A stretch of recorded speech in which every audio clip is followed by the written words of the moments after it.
दोस्तों, किस्मत के सहारे चलना अपने ही पैरों पर कुल्हाड़ी मारने जैसे होता है। ऐसे लोगों को बर्बाद होने में ज्यादा वक्त नहीं लगता। चंद्रमा एक होकर भी उस अंधेरा को दूर कर देता है जो असंख्य तारे मिलकर भी नहीं कर पाते। शिक्षा सबसे अच्छी मित्र है।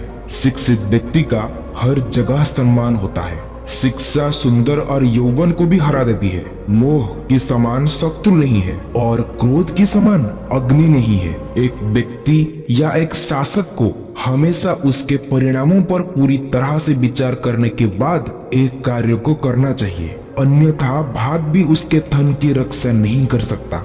समृद्धि भी उसके लिए लंबे समय तक रहती है जो सोच समझ कर कार्य करता है। भगवान लकड़ी और पत्थर या मिट्टी की मूर्तियों में नहीं रहते, उनका वास तो हमारे भावनाओं में और हमारे विचारों में होती है।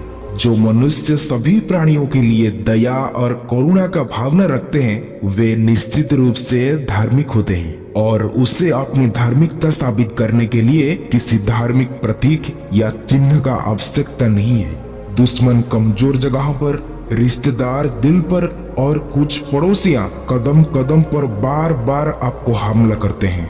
यानी कि सीमा पर संबंधों में कुछ भी स्थायी नहीं रहता, अर्थात अति परिचित होने के बाद गौरव नष्ट हो जाता है।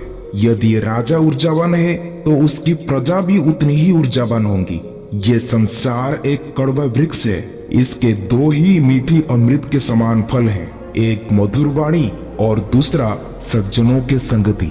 जो व्यक्ति कुछ करने का विचार किया है उसे किसी के भी सामने प्रकट ना करें, परंतु बुद्धिमानी से उसे गुप्त रखें और उस पर कार्य करना शुरू कर दें। हमेशा उनसे बचे जो तुम्हारे सामने मीठी मीठी बातें करता है और जो तुम्हारे पीठ के पीछे बर्बादी करने की कोशिश करता है, क्योंकि वो जहर की घड़ी के समान है।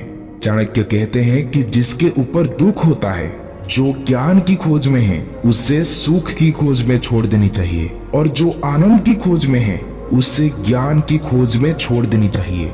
जो अपने परिवार के सदस्यों से अत्यधिक जुड़ा है वो भय और दुख का अनुभव करता है, क्योंकि सभी दुखों की जड़ आसक्ति है।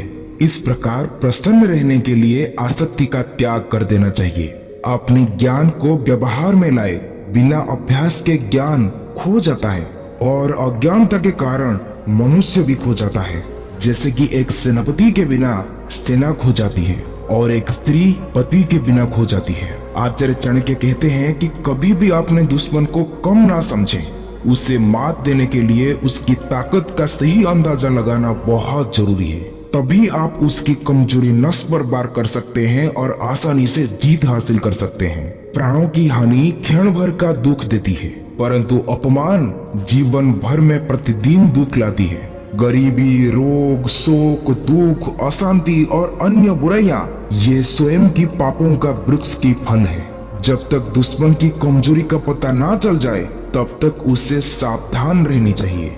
जिंदगी का सबसे बड़ा गुरु मंत्र है कि कभी भी अपने राज किसी से साझा ना करें, ये आपको नष्ट कर देगा। जैसे ही भय निकट आए उस पर आक्रमण करो और उसे नष्ट कर दो। ज्ञानी अपने धन केवल योग्य व्यक्ति को ही देता है और दूसरों को नहीं, क्योंकि मेघों द्वारा प्राप्त समुद्र का जल सदैव मीठा होता है। किसी व्यक्ति की सहनशीलता को ध्यान में रखते हुए उसे परेशान ना करें। शक्तिशाली दिमाग को कोई नहीं हरा सकता।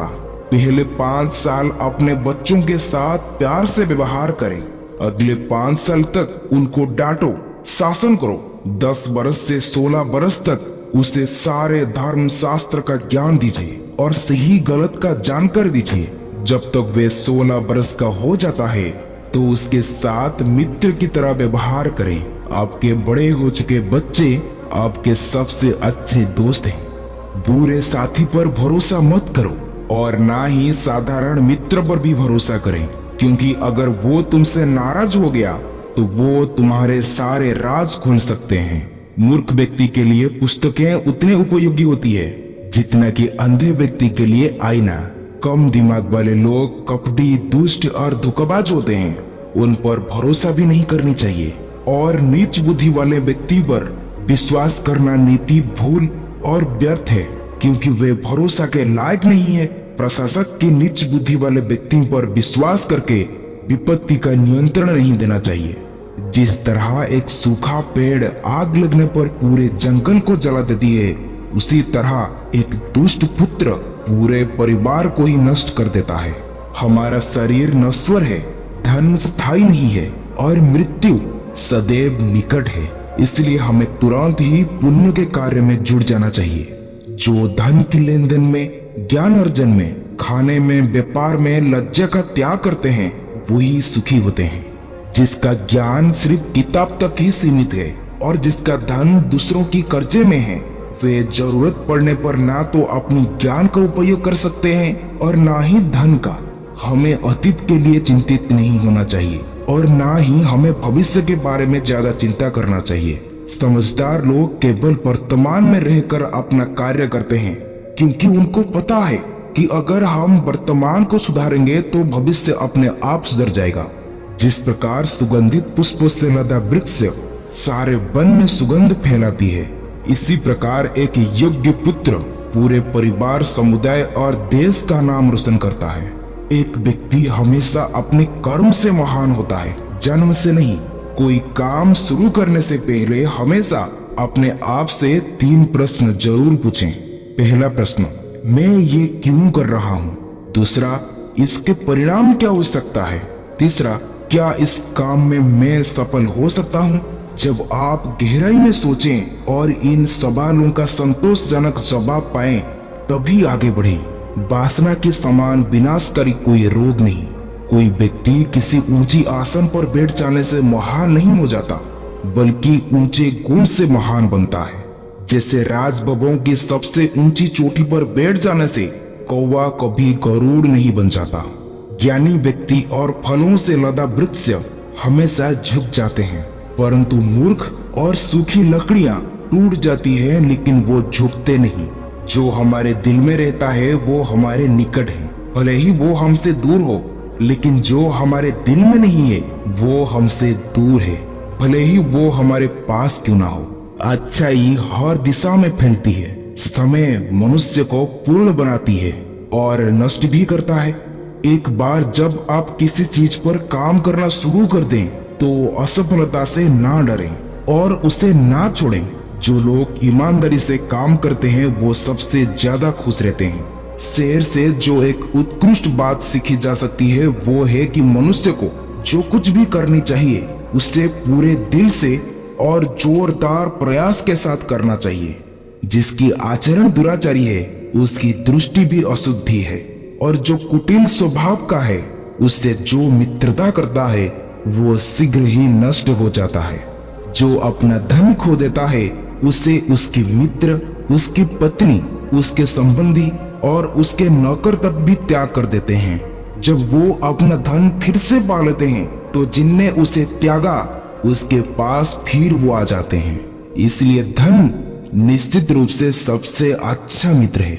जब कोई जीवन में दुखों से ग्रसित हो जाता है तो 3 चीज उसे राहत देती है: संतान, पत्नी और भगवान के भक्तों का संगति। सांप भले ही जहरीले ना हो, लेकिन खुद को बचाने के लिए उसे विषाक्त होने का ढोंग करना चाहिए। एक व्यक्ति को बहुत ईमानदार नहीं होना चाहिए, क्योंकि सीधे पेड़ पहले काट दिए जाते हैं और ईमानदार लोग पहले धोखा खाते हैं। दुष्ट संगति का त्याग करो और संतों की संगति करो। दिन रात पुण्य अर्जित करो और सदा उस पर ध्यान करो। जो शाश्वत है उसे भूल जाओ, जो अस्थायी है।